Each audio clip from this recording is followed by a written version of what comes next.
గురువార వ్రత కథ. పూర్వకాలమున ఒక పల్లెటూరులో కన్నతల్లి లేని ఒక అమ్మాయి తన సవితి తల్లితో అనేక ఇబ్బందులు పడుతూ ఉండేది. ఈ బాధలు చూసి ఇరుగు పొరుగు వారు జాలిపడేవారు.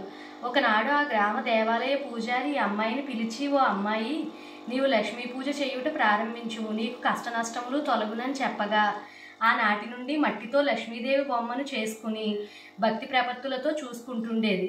సవతి తల్లి తన బిడ్డను ఆడించేందుకు ఆ పిల్లకు అప్పగించి చిన్న బెల్లం ముక్కను కూడా ఇచ్చేది. ఆ పిల్ల బెల్లాన్ని లక్ష్మీ బొమ్మకు నైవేద్యంగా ఉంచేది. కొన్నాళ్ళకు ఆ పిల్లకు యుక్త వయసు రాగా పెళ్ళై అత్తవారింటికి వెళ్ళిపోయింది. తనతో పాటే లక్ష్మీదేవి బొమ్మను కూడా తీసుకుని వెళ్ళిపోయింది. అంతటితో ఆమె పుట్టింటి వైభవమే తరలిపోయింది. అత్తింట్లో నిత్య కళ్యాణం, పుట్టింట్లో నిత్యదరిద్రం దాపురించాయి. ఆ విషయం తెలుసుకున్న ఆ పిల్ల వెంటనే తన తమ్ముడిని రప్పించి ఒక చేతి కర్రను తొలిపించి దాని నిండా వరహాలు పోసి అతనికి ఇచ్చింది. అతని ఇంటికి వెళ్తూ దారిలో కాలకృత్యాల నిమిత్తం ఆగి కర్రను ఒక చోట చేరవేశాడు. అంతలో ఆ దారిని పోయే వాళ్ళు ఎవరో ఆ కర్రను తీసుకుని పోయారు. తిరిగి వచ్చిన తమ్ముడు కర్ర కోసం వెతుక్కుని కనబడక చేసేది ఏమీ లేక ఇంటికి వెళ్ళిపోయాడు. కొన్నాళ్ల తర్వాత అక్కగారు తమ్ముడిని పిలిపించి ఇంటి పరిస్థితి అడగ్గా అతను ఎప్పటిలాగే దరిద్రంగానే ఉందని చెప్పాడు. ఈసారి ఆమె ఒక చెప్పుల జత నిండా వరహాలు పోసి పైన గుడ్డని కప్పి నాన్నగారికి ఇవ్వమని చెప్పింది. దారిలో దాహం వేసి చెప్పుల జతను గట్టున పెట్టి చెరువులోకి దిగాడు కుర్రవాడు. అంతలోనే దారిని పోయేవారు ఎవరో ఆ చెప్పుల జత అపహరించేశారు. మరలా వచ్చిన కుర్రవాడు చెప్పుల జత కోసం వెతుక్కుని అవి లభించనందువల్ల ఎవరికీ ఏమీ చెప్పుకోలేక ఇంటిదారి పట్టాడు.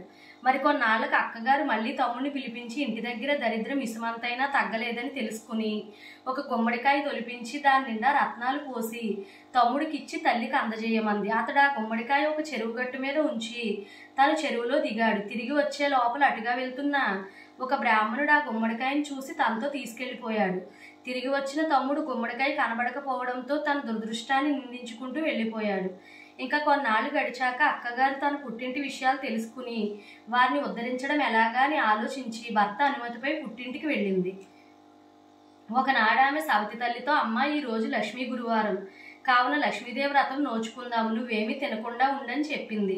తల్లి సరే అని చెప్పి చంటి పిల్లలకి చద్దన్నాలు పెడుతూ తను కూడా ఒక ముద్ద తినేసింది. తీరా కూతురు వచ్చి నోముకు పిలిచేసరికి పొరపాటున తాను చద్ది తిన్న సంగతి చెప్పింది. అందుకు కూతురు చాలా విచారించి, పోన్లే వచ్చే వారం చేసుకుందాం, ఆ రోజైనా జాగ్రత్తగా ఉండని చెప్పింది. ఆ రెండవ లక్షవారం నాడు పిల్లలకు తలంటు పోస్తూ ఆ తల్లి గిన్నె చివరిలో మిగిలిన నూనెను తలకు రాసుకుంది. కూతురు వచ్చి నోముకు పిలిచేసరికి తన తప్పు గుర్తుకు వచ్చి ఆ విషయాన్ని చెప్పింది. సర్లే, 3వ వారం నోచుకుందాం, అప్పుడైనా నిష్టగా ఉండని హెచ్చరించింది కూతురు. అలాగే అన్నది. కానీ ఆ 3వ లక్షవారం నాడు తల్లి పిల్లలకు తలలు దువ్వుతూ తన కూడా తల దువ్వేసుకుంది. కూతురుకు చాలా బాధ వేసింది. ఇలా అయితే మీ దరిద్రం తీరదు, మీ బ్రతుకులు మారవు అని గట్టిగానే చెప్పింది. అంతేకాదు, ఆ 4వ లక్షవారం నాడు ఉదయమే తల్లిని ఒక గోతిలో కూర్చోబెట్టి పైన బల్లలు పరిచి తన ఇంటి పనులు చేయసాగింది. ఈలోగా పిల్లలు వచ్చి గోతి మీద చెక్కలపైన కూర్చుని అరటిపళ్ళు తిని ఆ తొక్కల్ని చెక్కల సందులోంచి గోతిలో వేశారు. అప్పటికే ఆకలితో నకనకలాడుతున్న తల్లి ఆ తొక్కలనే అమృతపు ముక్కలుగా తినేసింది. కూతురు వచ్చి నోముకు పిలవగానే అరటి తొక్కల్ని నోట్లో వేసుకున్న సంగతి చెప్పింది. కూతురు చాలా బాధపడింది. నిజం చెప్తున్న కారణంగా తల్లిని ఏమీ అనలేకపోయిందే గాని అసలు ఆ పుట్టింటి దరిద్రం పోగొట్టాలంటే తను మరొక జన్మ ఎత్తాలని దుఃఖించింది. అయినా ధైర్యం వహించి, అమ్మ, చివరి లక్షవారమైనా శ్రద్ధ వహించి వ్రతం నోచుకుంటే బాగుపడతారు, లేకుంటే నేనేమీ చేయలేనని చెప్పేసింది. అంతేకాదు, ఆ చివరి లక్షవారం నాడు తల్లి కొంగును తన కొంగుకు ముడివేసుకుని ఏ అపచారం జరగకుండా చూసుకుని స్నానం చేయించి వ్రతం చేయించింది.